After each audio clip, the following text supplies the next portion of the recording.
BFM Business, Good Morning Business, l'interview. L'interview de Good Morning Business à Toulon, évidemment, c'est avec Hubert Falco. Bonjour Hubert Falco, maire de Toulon, président de la métropole Toulon-Provence-Méditerranée. Ce sont 450 000 habitants, cette 12e métropole de France, 170 000 emplois, 12 communes dans cette métropole, une métropole moderne, la ville du Toulon qui se modernise petit à petit, on va en parler. L'illustration, c'est cet endroit où vous nous recevez, cette médiathèque Chalus-Cé, Hubert Falco. Parlez-nous-en, c'est une illustration de ce que vous voulez faire de cette ville. Oui, Toulon se développe avec son histoire. L'histoire, c'est d'abord la Méditerranée. L'histoire, c'est ce mariage entre la marine nationale et la ville de Toulon. Nous sommes dans le premier port militaire d'Europe. L'histoire, c'est aussi ces lieux emblématiques. Cette chapelle de Chalus-Cé avec Monseigneur Gauthier, Monseigneur de Chalus-Cé, cette chapelle où on venait implorer le Seigneur pour les souffrances, puisque c'était un hôpital ici où on soignait bon nombre de Toulonnais, mais bon nombre de Varois également. Et puis cet endroit a été désaffecté, nous l'avons racheté et nous avons fait de cette chapelle la porte d'entrée de la plus grande médiathèque régionale où il y a 80 000 ouvrages. Aujourd'hui, ce jardin qui ressemble un peu au petit Luxembourg, regardez, oui, c'est vrai, il est magnifique. Réhabilité, fait qu'il y a la jeunesse, les étudiants qui viennent y travailler, l'histoire au service du progrès, l'histoire au service de l'économie. C'est Toulon, effectivement. Une médiathèque qui met le numérique au service de tous, les étudiants qui passent ici. Combien d'étudiants à Toulon et dans la métropole plus généralement ? 14 000 actuellement. Voilà, 14 000 étudiants. Et puis surtout, autour de cette médiathèque, les grandes écoles qui sont venues. Cage, Camondo, qui s'est délocalisé de Paris.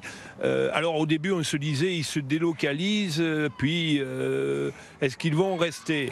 Et aujourd'hui, ils nous disent, est-ce qu'on peut se développer ? Oui. Parce qu'on est si bien à Toulon, que ce soit Cage, Camondo, l'école d'art qui est derrière. Vous voyez, c'est ce mariage entre l'histoire et le modernisme, entre les jeunes et les anciens, qui font que Toulon est une ville qui se développe. On y prend très vite goût à votre ville, ça c'est certain. Modernisation aussi des halles, le quartier, c'est ça que vous voulez faire de la ville. Les commerçants, les investisseurs ont suivi évidemment. Modernisation des 21 hectares du cœur de ville. Vous savez, c'est 11 îlots, c'est 90 bâtiments démolis, c'est des rues, des places refaites, c'est 80 000 mètres de dallage. C'est un centre ancien qui renaît, qui revit.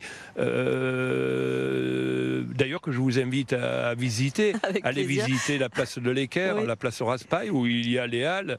Allez visiter la rue des Arts. Et nous avons basé ce développement, justement, sur son histoire, mais sur la culture également. Une ville culturelle. Vous savez, on a parlé hier de la Design Parade. Écoutez, il y a vos confrères de TF1 qui viennent faire la chanson de l'été sur les magnifiques plages du Mourillon. C'est, je crois, un théâtre magnifique, les plages du Mourillon. C'est tout cela, Toulon. Et puis, comme je le disais, surtout la marine nationale, puisqu'on parle d'économie, 170 000 entreprises, je crois que c'est la 5e métropole qui a été classée la plus dynamique des 22 métropoles françaises, mais tout cela est basé sur la marine.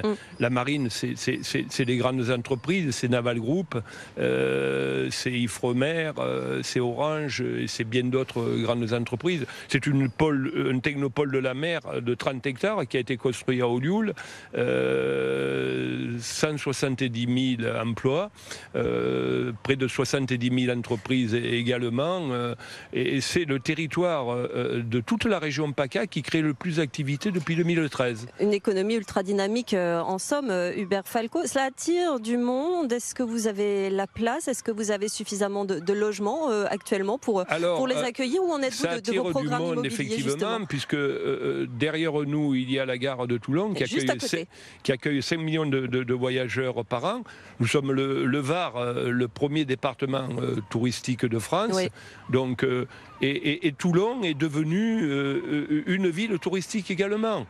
On a construit des hôtels 4 étoiles, une activité touristique avec des plages qui se sont ouvertes, puisque la marine nous a permis d'ouvrir les plages de la Mitre, les plages de Pipadie et bien d'autres plages.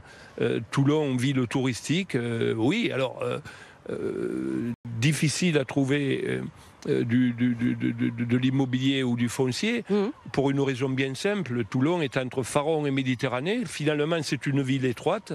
Il n'y a pas tant de place que ça, finalement. C'est un peu le problème de notre ville.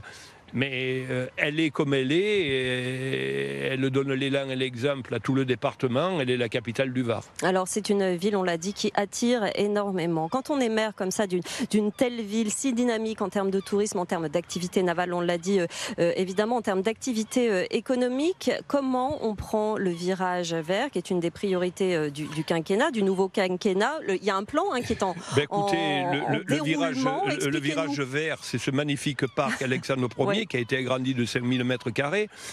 Sur les terrains pollués de la Loubière, terrains industriels, on va inaugurer dans quelques semaines un parc de 16 000 m². Dans le nouveau quartier Montetti que nous construisons, il y a un parc de 2000 m². Dans le futur projet Mayol à Montetti, qui va ouvrir de nouveau Toulon sur la mer, il y a un parc de 20 000 m². Ce sont les espaces verts en priorité. C'est cette conjugaison entre le vert, la verdure, finalement entre le Faron et la Méditerranée. C'est la conjugaison de l'histoire de Toulon, la mer et le Faron. La verdure, les parcs et une activité économique et une activité touristique. Comment on fait ces choix quand on doit faire justement mener des politiques de très long terme comme ça, dans des virages stratégiques, par exemple pour les transports? Quelle technologie on choisit? Est-ce qu'on choisit plutôt l'électrique? Est-ce qu'on choisit plutôt l'hydrogène? Comment on fait ces choix-là? Comment on est sûr de ne pas se tromper? Tout repose sur les épaules du maire. On essaie de dépolluer par exemple les quais qui accueillent près de 2 millions de passagers qui transitent sur la Corse. On essaie de mettre les transports à l'hydrogène. On essaie de faire en sorte de dépolluer l'atmosphère. Et puis après, il y a la réalité des choses. Il y a ce qui est possible, ce qui n'est pas possible. Vous savez, il y a eu un éternel débat à Toulon, le tramway. Dans cette ville très étroite, c'était difficile de le mettre en place. Mais on a un réseau Mistral qui transporte 33 millions de personnes par an, qui est un des moins chers de France et qui est attractif aussi. Voilà, il faut s'adapter avec du pragmatisme et du bon sens. Transition numérique, l'un des grands défis de nos temps après cette pandémie. Puis transition numérique, on en a parlé tout à l'heure avec cette médiathèque, avec la French Tech qu'on a reçu tout à l'heure, ce premier data center du Var qui est ici que j'ai inauguré la semaine dernière, qui est dans le quartier de Montetti, adossé à la gare de Toulon, le premier data center qui recueille les données de bon nombre d'entreprises régionales. Le numérique, c'est 120 start-up créées chaque année, c'est 10 000 emplois. C'est ces jeunes qui se mettent à créer. Alors, ils ont une particularité. Ils ont été formés à Toulon. Ils créent des plus grandes entreprises mondiales. Mais ils veulent rester à Toulon.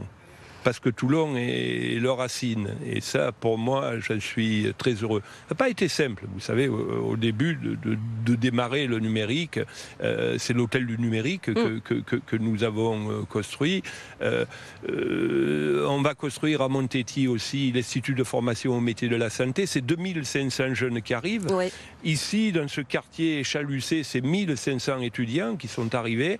Petit à petit, on fait retourner la jeunesse, les étudiants en cœur de ville. Ce qui est bon signe. Je crois que c'est l'avenir.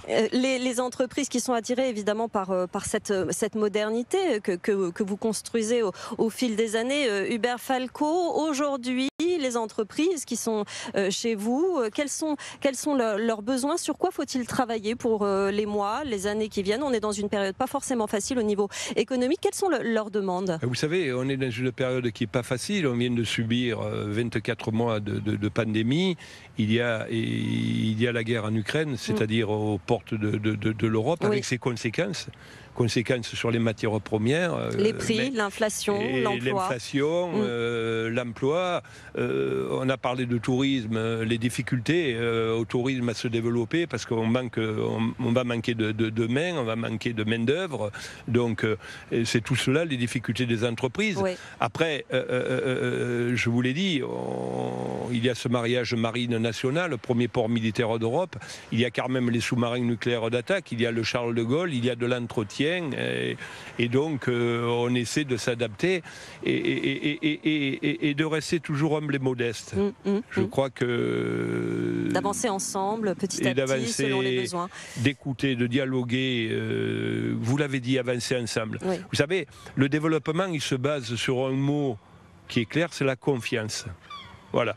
Et on essaie de créer toutes les conditions pour qu'il y ait sur ce territoire la confiance. Merci beaucoup. Merci madame. Falco, et bonne journée à Toulon. Oh bah oui, on en profite le plus possible. Merci Hubert Falco, maire de Toulon, président de la métropole Toulon-Provence-Méditerranée.